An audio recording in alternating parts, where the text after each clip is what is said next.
just you to progressive Christians.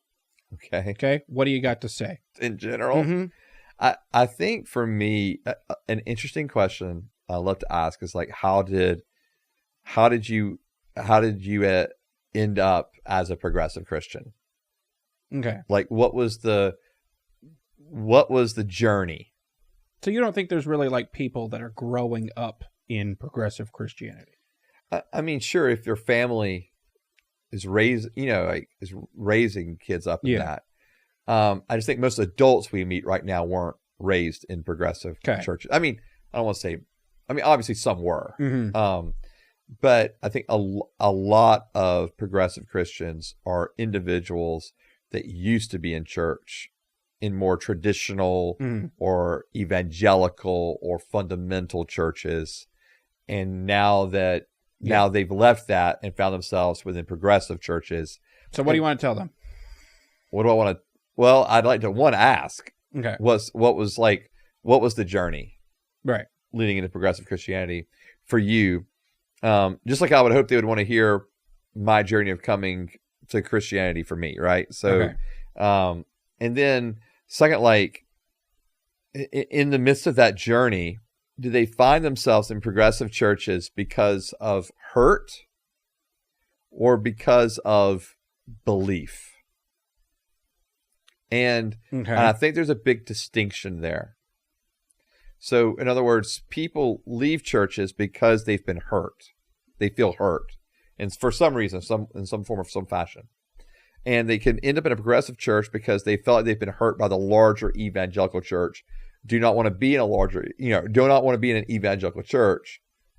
Go to a progressive. Okay, they may not hurt you there, quote unquote, but are you there now because you've just been accepted and don't feel hurt? Or is it because of actual beliefs? Okay. And I think that matters because, like, our responses can't just be, I was hurt, therefore I got out of that place of hurt.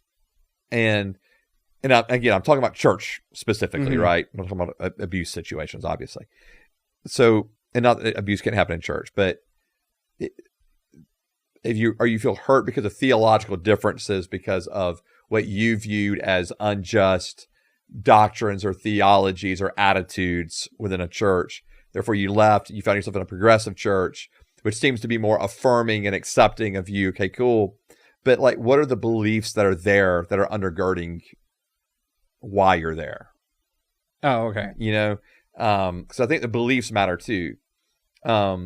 Because, again, the same questions of, well, then what does it mean for Jesus and for salvation and scripture and sin and like all of these, things that I would want to have answers to, because I believe truth can be found.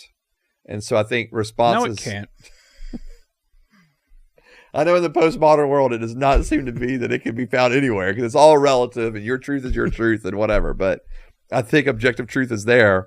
And so how do we reconcile being in a progressive church with truth, with what I'm defining as truth as in terms of the word, the scripture. Okay. So, all right. So what would you say to progressive church leaders? Oh, I'd want to hear the same story. Okay. I would want to hear the story. Mono.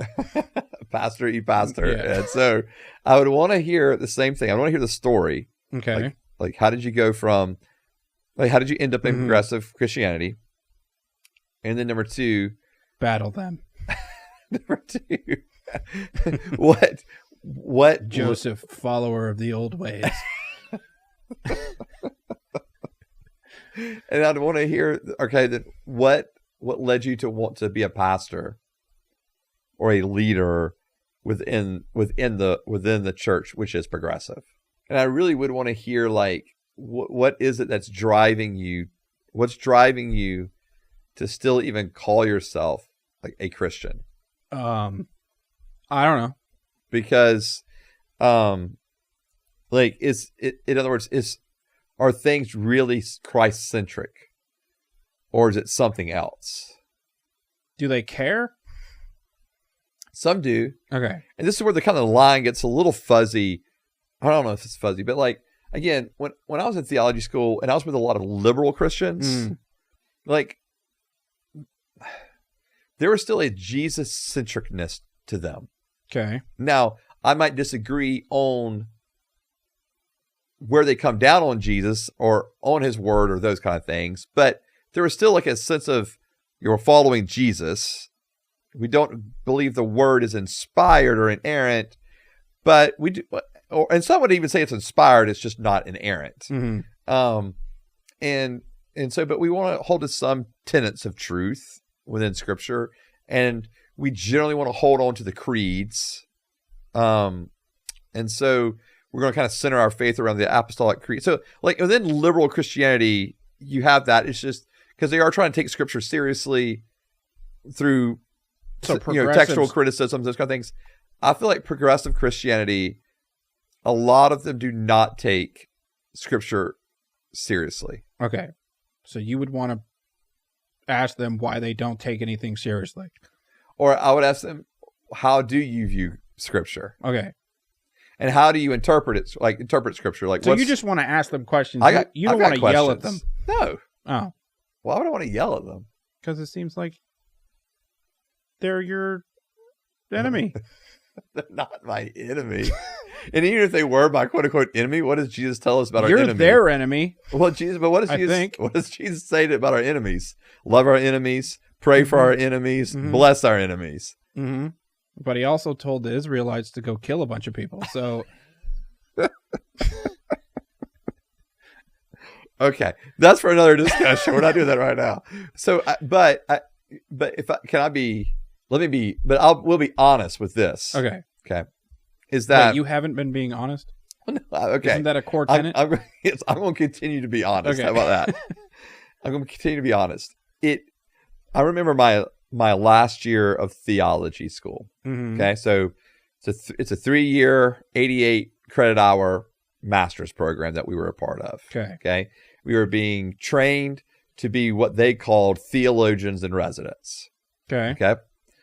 Otherwise known as pastors, but for whatever reason, that was the phrase that our dean at that time wanted to use. Okay. So we were being trained to be theologians in residence. So in our final year, we're gathered together, those of us that are finishing up, graduating, and about to go to serve as pastors, not just, continue, not to go, it wasn't for those, the gathering wasn't for those that were going to continue on with like their academic studies to become professors or scholars or those kind of things. Okay. It was just for us, peons that were going to go be pastors, right? So you dropped out of the really hard stuff to just go be a pastor. Pastor, right. No, wow. Yeah, I know. The Master's Divinity program that we were part of is the longest master's program that exists. It's crazy. What? For anything? For anything. It's the longest master's program. It's 88 hours. Can't you get saved in like 5 seconds? Well, yes, but that doesn't make any sense. Yeah, so like think about it. So like a full like 4-year like bachelor's degree, right? Or a bachelor's degree is 120 credit hours. Uh-huh. So it's 3 extra years just to get a master's. Where most programs, most programs, it would be another year or another 18 months for a master's. And then you could have gone to school longer to be a professor? Yeah, yes. So then some of my classmates were going straight from their MDiv to, well, most of them were doing, to get back, most of those that were going to be professors weren't doing MDiv. They were doing Masters of Theology. Oh. Which is, yeah. And so then from the Masters of Theology, which is a 2 years program actually, then they were going to do their doctorate. But anyway. So what's the difference between that and what you're doing now? So I'm getting a doctorate now. Oh, okay. Yeah.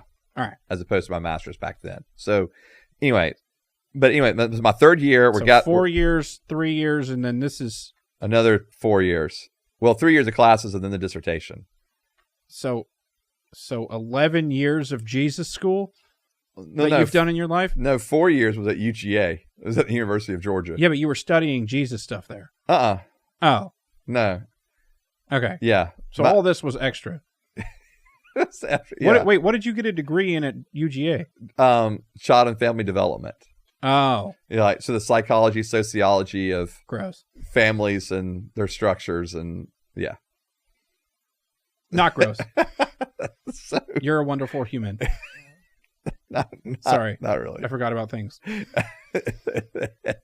It's okay. All right. So back to what I was saying originally. All right. In this program, here we are, gathered together.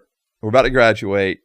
And I'm looking around this room of my classmates who are finishing up their MDiv with me. And honestly, my heart begins to break because I realize that they are about to go shepherd people. And some of them are going to be going to pastor people and literally telling them that Jesus is not the only way. Oh. Or Jesus has already forgiven us. We're all going to heaven. You're fine. Wait, so how come, this is so off topic, I guess, maybe. Okay. But how come, if everybody else in your class was like this, that there's so many traditional churches still? Okay, so were you in a super liberal program? Yeah, so like okay. I was at Emory University. Okay. At Candler School of Theology, right. Which is a very liberal theology school. Okay. Yeah. So not I was the oddball in that group. Okay. Yeah. Cool. Yeah. There's like a handful of us that would have labeled ourselves as evangelicals. Mm-hmm. Okay. Yeah. Yeah. And so there weren't a lot of us in my class. So you got to the end of school and wanted to kill everyone because they were about to go preach not the gospel. Right. Well, and that's the thing. It's like they were. I don't want to kill them, but yes. But that was concerning to me. And so the same thing. If I'm talking to a progressive pastor, like it honestly would concern me. Mm-hmm. Like, and I know they would probably say the same thing to me. Like they in turn would say to me, "Well, it concerns me that what you're telling people that you're telling them that they don't believe in Jesus, they're going to hell." Like they would hate that I'm saying that, right? So I get it that it's going both ways. Well, I want you to debate one of these people on the podcast. Okay. Yeah. We can probably arrange that. Okay. I know some people. Cool. Yeah. Yeah. Or maybe one of our listeners even wants to, jump in. Those people? Our listeners. Yeah. Oh, our listeners. Those wonderful people. Oh, Lord. Maybe we have pastor listeners. Progressive pastor listeners. I hope so. I know we have people that are progressive that listen to us. Okay. So, yeah, but then I also... Still? Maybe not after this. After you've been talking? You're right. Maybe not after these last few episodes. But, and for, and for those that hold, and that's kind of like the point of this podcast too, is like to give an opportunity for questions to be asked and me answer. And so I don't want to come across like I hate progressive Christians. So I don't. It just grieves me because I honestly feel like it's a false gospel that they have. And so that's grieving to me. As I know they would think that what I'm doing with telling people that if you don't believe in Jesus or you're going to hell, that would be grieving for them. So I get that.